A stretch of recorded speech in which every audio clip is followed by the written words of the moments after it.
আসসালামু আলাইকুম রহমতুল্লাহি ওয়া বারাকাতুহু। আজকের ভিডিওতে মেইল মার্জ নিয়ে আমি কথা বলবো। তো মেইল মার্জের কাজটা কি? এখানে দেখুন এমএস ওয়ার্ডে এই যে মেইল মার্জ যে অপশনটা রয়েছে, এই মেইল মার্জের কাজটা কি সেটা আমরা দেখব। তো মেইলিংয়ের কাজটা হচ্ছে, ধরুন আপনার কোনো প্রতিষ্ঠান রয়েছে অথবা আপনি কোনো প্রতিষ্ঠানে আপনি জব করছেন।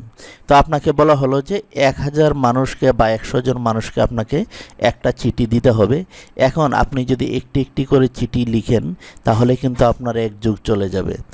1000, 5000, 10000, 1 লক্ষ দুষ্কি আপনি পারবেন। তো আপনি যে সমস্ত লোকজনকে আপনি মেইল মার্জ করবেন অর্থাৎ চিঠিটা পাঠাবেন, তাদের নাম কার্ড নাম্বার এরকম থাকবে। তো যারা নতুন তাদেরকে আমি বোঝানোর জন্য আমি একটু সময় নিচ্ছি। ধরুন আমি এই যে এখানে হচ্ছে কার্ড নাম্বার, এখানে হচ্ছে নাম। তো আমি এই কার্ড নাম্বার এবং এই নাম প্রত্যেকটা মানুষকে আমি এখানে 20 জনের আমি একটি লিস্ট করেছি। আপনার এখানে 20,000ও থাকতে পারে।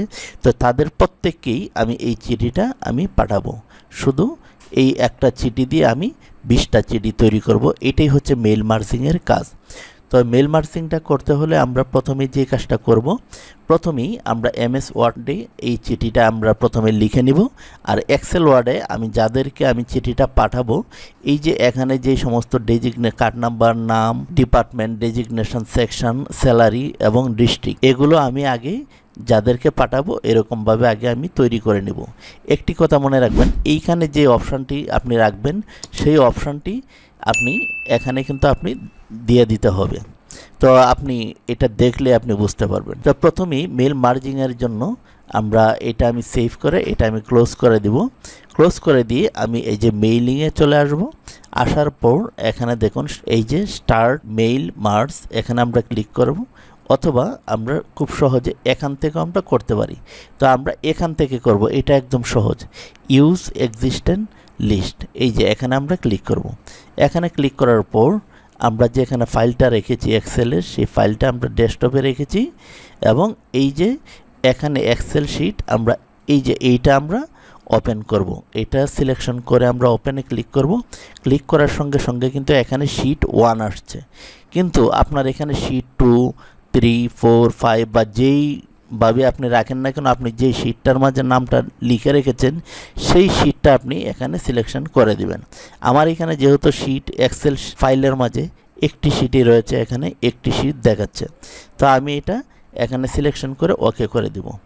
ওকে করে দেওয়ার পর দেখুন এগুলো সবগুলো কিন্তু আগে মৃত ছিল। মৃত বলতে এখানে আনহাইড ছিল না, এখন কিন্তু দেখুন আনহাইড হয়ে গিয়েছে। আচ্ছা, তারপর আমরা যে কাজটা করব, আমরা এখন এই যে এখানে সব কিছু ঠিক আছে, শুধু এখানে নামটা আমরা এখানে সিলেকশন করব।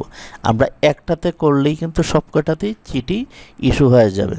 আচ্ছা, তো প্রথমেই আমরা এই যে এখানে আমরা আইডি কার্ডটা বসাবো। তো এখানে ক্লিক করার পর এই যে এখানে দেখুন ইনসার্ট মার্জ ফিল্ড, এখানে আমরা ক্লিক করব। তো এখানে কি রয়েছে, আইডি কার্ড নং। তো আমরা এই যে উপরে আইডি কার্ডে আমরা ক্লিক করব, এই যে দেখুন চলে আসছে। তারপর আমরা আবার এখানে ক্লিক করে একটা স্পেস দিব। স্পেস দিয়ে এখানে কি, এখানে হচ্ছে নেম। তো আমি আবার এই যে ইনসার্ট মার্জ, এখান থেকে আমি নেম সিলেকশন করে দিব। আচ্ছা, তারপর আমরা ডিপার্টমেন্ট দিব, আবার একটা স্পেস দিব, দিয়ে আমি এরকমভাবে ডিপার্টমেন্ট বসিয়ে দিব। তারপর আমরা এখানে আবার ক্লিক করব, স্পেস দিব, দেওয়ার পর এখানে ডেজিগনেশনের জায়গায় ডেজিগনেশন দিয়ে দেব। তারপর আবার এখানে আমরা ক্লিক করব। এখানে ক্লিক করার পর আমরা আবার এখানে চলে আসব। এখানে কি রয়েছে, সেকশন, এই যে সেকশন আমরা দিয়ে দিলাম। তারপর আমরা নিচ দিকে চলে আসব। এখানে এসে আবার স্পেস দিয়ে এখানে প্রত্যেকটা আমরা এরকমভাবে বসিয়ে দেব। এখানে রয়েছে ডিস্ট্রিক্ট, এখানে ডিস্ট্রিক্টটাও আমরা বসিয়ে দেব।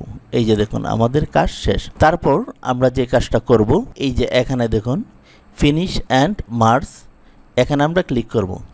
এখানে ক্লিক করার পর আমরা এই যে উপরেরটা এটাতে আমরা ক্লিক করব। এখানে ক্লিক করার পর এখানে আমরা কয়টা চিঠি পাঠাবো।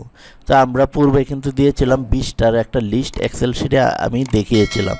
তো আমরা এখানে শুধু যে কটা এক্সেল শিটে রয়েছে প্রত্যেকটাই কিন্তু এখানে থাকবে। তো আমরা এখানে ওকেতে ক্লিক করব। এই যে অল সিলেকশন থাকা অবস্থায় আমরা এখানে ওকেতে ক্লিক করব। এই যে দেখুন যখনই আমি ওকেতে ক্লিক করলাম সঙ্গে সঙ্গে কিন্তু এখানে এই যে দেখুন নাম কার্ড নাম্বার চলে আসছে। এখন দেখুন এই যে দেখুন নিচে সব কটা আমি জয়টা করেছিলাম, এখানে এই যে দেখুন এখানে 20টা, এই যে আমি 4 নাম্বার পেজে আছি 20টা। তো এখন আমি যদি এক্সেল শিটে যদি আমি একটু যাই, গিয়ে দেখি যে আসলে কি 20টা এখানে আছে কিনা, সেটা আমরা একটু যাচাই করে দেখব। তো এক্সেল শিটটা আমি এখানে রেখেছি, এই যে দেখুন, এই যে এখানে দেখুন আমার এখানে 20 না 21 নাম্বার রয়েছে, কারণ এখানে একটা হেডিং রয়েছে 1 নম্বরে। এই জন্য এখানে কি রয়েছে 20 নম্বরে 10 20 কাট নাম্বার আজিজুল ইসলাম। এখন যদি আমি এখানে দেখি যে 20 নম্বরে কি আসলে আজিজুল ইসলাম আছে কিনা, সবার নিচে যদি আমি চলে আসি তাই আমরা বুঝতে পারবো যে আসলে আসছে কিনা। এই যে দেখুন আজিজুল ইসলাম, তার কাট নাম্বার 10 20। আমি যদি একটু দেখাই, এই যে কাট নাম্বার 10 20। তো এখানে কিন্তু প্রত্যেকটাই কিন্তু তার চলে আসছে। এই যে administration manager section 4 salary Chittagong, এটাও যদি আমরা একটু চেক করে আপনাদেরকে দেখাই, তাহলে এই যে দেখুন এখানে কিন্তু এই যে Chittagong salary section manager administration. তো এরকমভাবে মেইল মার্জিংয়ের কাজটা আমরা খুব ইজিলি কিন্তু আমরা করতে পারি। তো ভিউয়ার্স, এই সম্পর্কে যদি আপনার কোনো মতামত থাকে, পুতুল আলতাফ একাডেমি একটা ফেসবুক গ্রুপ রয়েছে এই ভিডিওর নিচে, সেখানে আপনারা মতামত দিতে পারেন, এখানে কমেন্ট করতে পারেন। আপনার যে কোনো সমস্যা এই গ্রুপ থেকে সমাধান করা হবে। সকলে ভালো থাকুন, আল্লাহ হাফিজ।